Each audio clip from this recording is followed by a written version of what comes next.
Chapter 22, in which Niu Yufu adopts a grandnephew and Wan Huxian Chai entertains guests. Reading the summons from the netherworld as he lay in his bed, old Pooh knew that his time had come.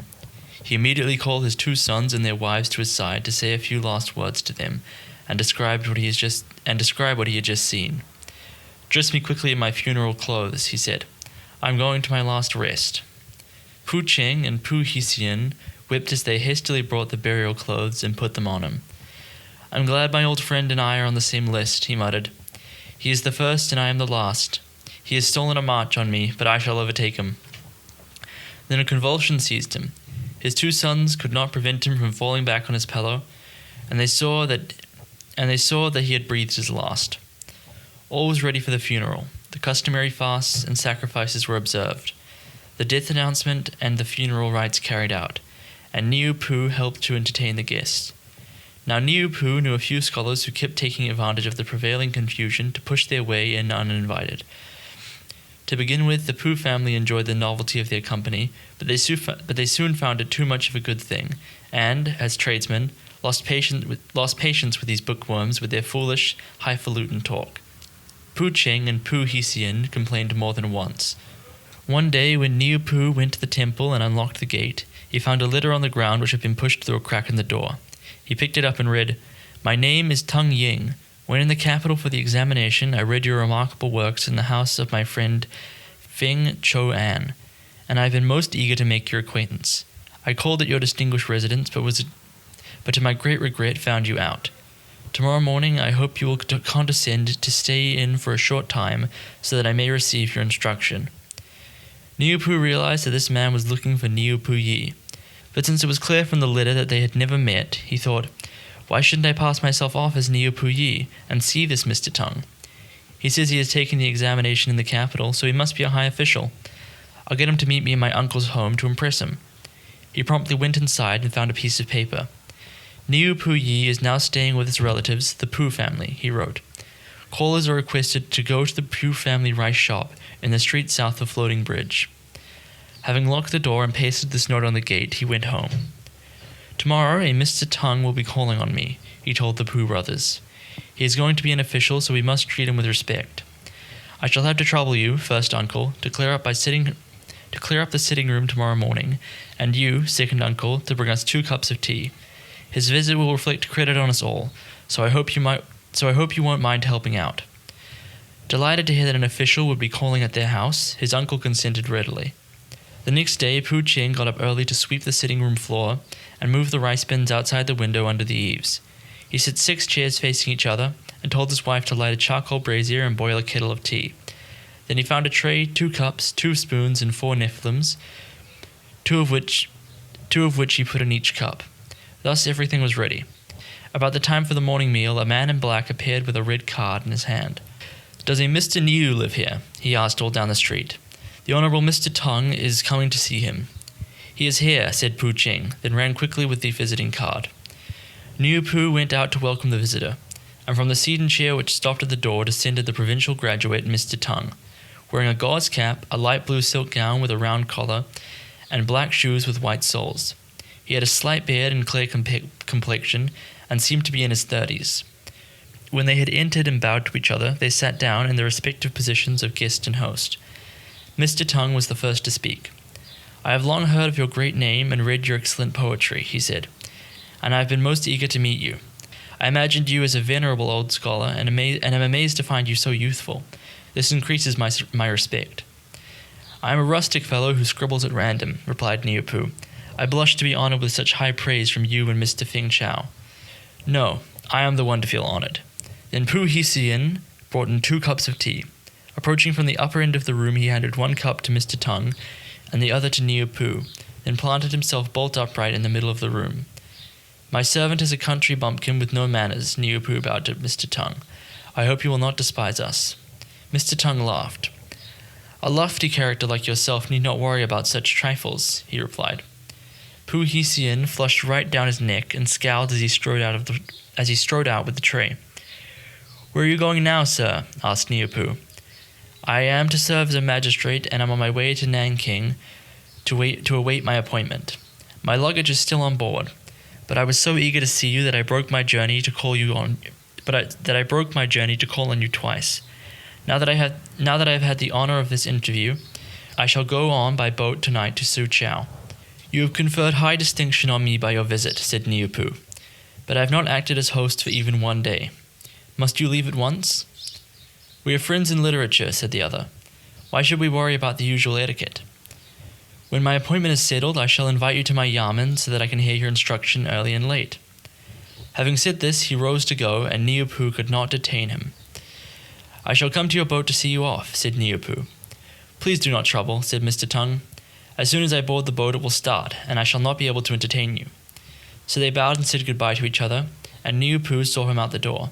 When Niupu came back inside, he was met by an angry, red-faced Pu Hisian. Listen to me, nephew, he growled. Whatever mistakes I make, I'm still your uncle and senior. It didn't matter your asking me to take in the tea. You couldn't do anything else. But how could you talk like that to Mr. Tung? Why do you act like this? When an official calls, said Niupu, according to proper etiquette, you should serve tea 3 times. You served it only once, then disappeared. Instead of being thankful that I don't complain, here you are complaining yourself. This is preposterous. Now then, don't talk like that, nephew, said Pu Ching. Even if my brother did take the tea from the wrong side of the room, you shouldn't have drawn Mr. Tung's attention to it. You shouldn't have made Mr. Tung laugh at us. Just the sight of you 2 yokels would be enough to make him laugh. He didn't have to wait for you to bring in the tea wrongly. Tradesmen like us don't want visits from gentlemen like him, declared Pu Hisian. We got nothing out of this visit. We were only laughed at. I dare swear that, but for the fact that I'm staying here, no gentleman would visit you even if you waited 100 or 200 years. Don't talk nonsense, cried Pu Ching. You may know a gentleman, but you're no gentleman yourself. Ask anyone you like which is better, to sit with gentlemen and bow as equals, or to serve tea to gentlemen and blunder so that you get laughed at. Don't speak like that to us, shouted Pu Hisian. We want no such gentleman here. Is that so? Well, tomorrow I'll tell Mr. Tung and have him send you with his card to the Wuhu County Yamen to be beaten. This is too much, they roared. A nephew wants to have his uncles beaten. We made a mistake feeding you all this year. Come on to the Yamen and see who's the one to be beaten. Do you think I'm afraid of you? Come on. His uncles dragged him to the Yamen gate. The magistrate had not yet entered the court, and as they were waiting outside the screen, QATP, the seal cutter, came along and asked what they were doing there. QATP, the seal cutter, came along and asked what they were doing there. Mr. Kuao, said Pu Ching, you know the proverb. A pack of rice wins you a friend. A bushel wins you a foe. It was a mistake to feed him for so long. QATP reproached Niupu too. It is a law of nature that young folk must obey their elders, he said. You had no right to talk like that. But it doesn't look good either for relatives to go to court. He drew them into a tea shop and told Niupu to pour out the tea for his uncles. Listen, nephew, said Pu Ching. Now our father is dead, we have too many mouths to feed. My brother and I can't manage. We'll take this chance, while Mr. Kuao is here, to talk things over. Of course we'll keep our niece, but you ought to find some work for yourself. You can't go on living on us. Is that all you wanted to say? Retorted Niupu. That's easy. I'll move all my things out today and live on my own, in order not to trouble you any more. By the time the tea was drunk, the dispute was settled. They thanked QATP and went their different ways. Pu Hisian and Pu Ching went home while Niupu suddenly fetched a quilt from their house and moved to the temple. There, having nothing to live on, he pawned the old man's cymbals and drums. Then, since he was at a loose end, he called on QATP only to find him out. On the shop counter, however, he saw a new gazette, and when he looked through it, he discovered that Tung Ying of Jinho County, Chia King, had been appointed magistrate of Antung County. The very thing, he cried. Why not call on him? He strode back to the temple, rolled up his bedding, pawned the monk's incense burner and stone chime for over 2 taels of silver, and then, without calling at the Pu house to tell them, took a boat up the Yangtze. The wind was behind the boat, so in 24 hours they reached Swallow Cliff near Nanking, where he had to change for Yangchao, and he went to an inn. All today's boats have gone, the innkeeper told him. You'll have to spend the night here and take a boat tomorrow afternoon. Niupu put down his luggage, stepped outside, and saw a junk moored by the boat. Won't that junk be going? He asked. You won't be able to afford it, said the innkeeper with a laugh. That junk is waiting for a gentleman. When Niupu went in again, the waiter brought him a pair of chopsticks, 2 cold dishes, a plate of ham, another of dried bean curd, an artemisia, a bowl of soup, and a large bowl of rice. The rice is 2 coppers a bowl, said the waiter when asked the price. The ham 1 cent, and the vegetables half a cent. Niupu made a hearty meal, then went out again. He saw on the bank a seat and chair carrying 3 loads of luggage and accompanied by 4 attendants. The man who alighted from the chair wore a scholar's cap, sandalwood-coloured silk gown, and black shoes with white soles. He was carrying a white paper fan, had a grey beard, and seemed about 50, with eyes like a hedgehog and prominent cheekbones. I'm going to Yangchow to the Salt Gabble to see the Salt Commissioner, said this man to the boatman. If you behave well, I shall reward you at Yangchow. But if you are careless, I shall have you arrested and sent with my card to the magistrate to be severely punished. The frightened boatmen promised to do their best. They helped him aboard and began to carry his luggage to the junk. As they were bustling about with the luggage, the innkeeper said to Niupu, Now's your chance, look sharp. Niupu carried his luggage to the stern of the junk, and one of the boatmen pulled him aboard, cautioning him with a wave of his hand not to make a noise as he stowed him in the hold. When all the luggage had been brought aboard, Niupu saw the attendants go to the main cabin and take out official lanterns which had been hung outside the cabin door. They then told the boatmen to bring out the stove and light a fire at the prow to boil water for tea, which they took to the passengers. It was dark by now, so lanterns were lit, and the 4 attendants gathered at the stern to prepare dishes and heat wine. And when all was ready, they took the food to the cabin and lit a red candle. Niupu, peeping through a crack, could see the passengers sitting in front of the candle at a table spread with 4 dishes, a wine cup in his left hand and a book under his right hand. He was nodding as he read. After he had read for a while, rice was brought in and he ate. Then he blew out the candle and went to bed, and Niupu also dropped quietly off to sleep. That night a strong east wind sprang up, while at midnight rain began to patter down, and the matting roof of the hold leaked. Toss and turn as he might, Niupu could not sleep. What are we stopping for, boatman? Asked the man in the cabin at dawn. There is a strong wind ahead, replied one boatman, and Chuangtian Bay is in front. It is very dangerous. Last night several dozen boats stopped here, and none of them dares go on. As the day became bright, the boatmen heated water for the passengers. The attendants washed their faces in the back cabin, and when they had finished, the boatman filled a basin for Niupu. Then he saw 2 attendants go ashore carrying an umbrella, while another washed a fine kinhue ham over the side of the boat. Presently, the 2 other attendants came back with a fish, a roast duck, some pork, bamboo shoots, and celery, and after the boatmen had cooked the rice, they prepared the dishes. When all was ready, the food was served in 4 big dishes, and carried with a pot of heated wine to the main cabin. After the passenger had finished, the 4 attendants sat on the deck to eat what was left over, then swabbed the deck clean. Only then did the boatman produce a plate of salted turnips and a bowl of rice from under the matting and offer them to Niupu. Although the rain had almost stopped, the wind was still high. During the morning, the passenger removed a plank from the back of the cabin and caught sight of Niupu. Who is this man? He asked. This is our extra fare, said one boatman, smiling disarmingly. Why don't you come into the cabin, young man? This was what Niupu had been hoping for. He quickly entered the cabin and knelt down, but the others signed to him to rise. We are too cramped here for such ceremony, he said. Sit down. May I presume to ask your distinguished name, sir? My name is Niu Yao, or Niu Yufu. I come from Huan Chao. What's your name? My name is also Niu, and my family originally came from the same district. Since your name is Niu, said Niu Yufu, our family must have been the same 500 years ago. You had better call me great-uncle. Niupu was rather taken aback, but the other man looked so dignified that he dared not refuse. What official mission takes you to Yangchow, great-uncle? He asked. The fact is, said Niu Yufu, that I know a great number of officials, all of whom want me to stay in their yamens, but I am too lazy to go. I am on my way to stay with Wan Husiao Chai. He is not very important, but he invites me because I know so many officials and have some prestige. Each year he asks me to stay with him and gives me a few hundred taels for secretarial work, the work being, naturally, purely nominal. Since I don't like to stay in his vulgar house, I put up in Tiswu Temple. Now that you've become my relative, I shall be able to use you. Then he called to the boatman, "Bring in my luggage, and I shall pay his fare." "After meeting a relative, sir," said the boatman, "you ought to increase your tip."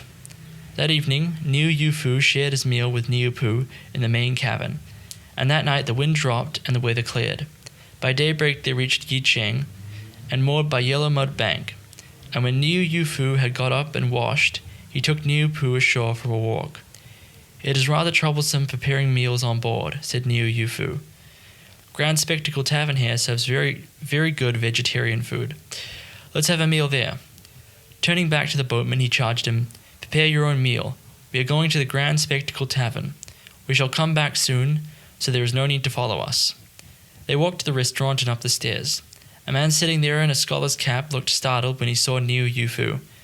"So it's you," he cried.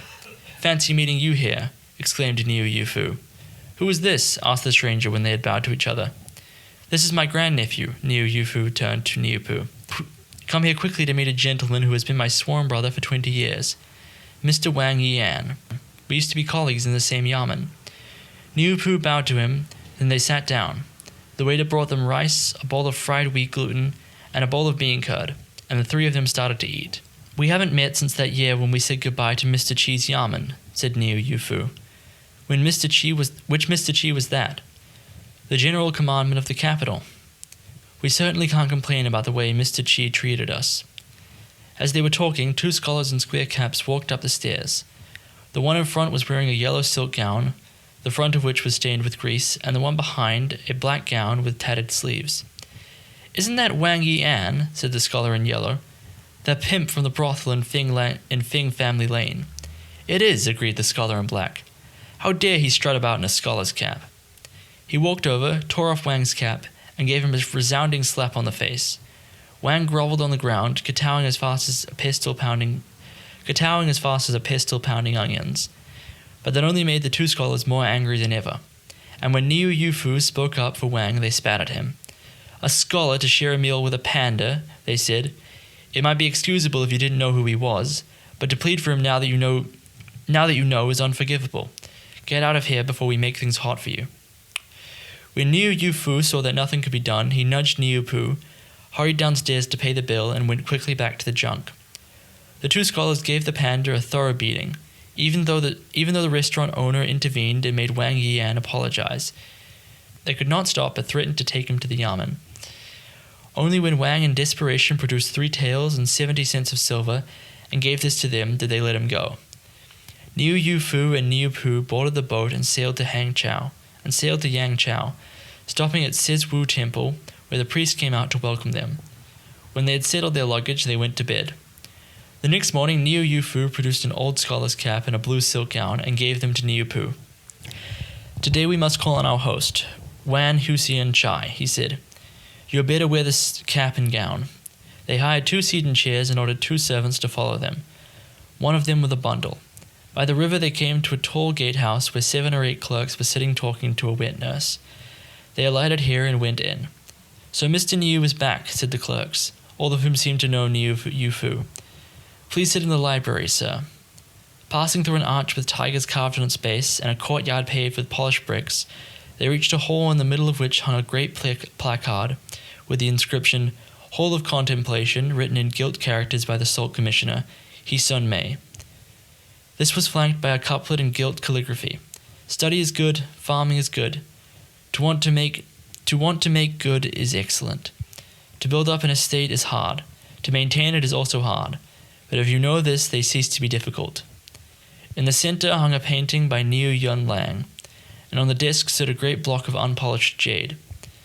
There were 12 rosewood chairs in the hall, and on the left a huge mirror 6 feet high.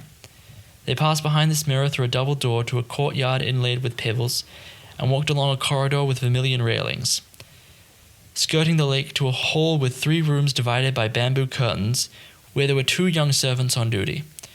When these boys saw the visitors, they lifted the curtains and invited them in.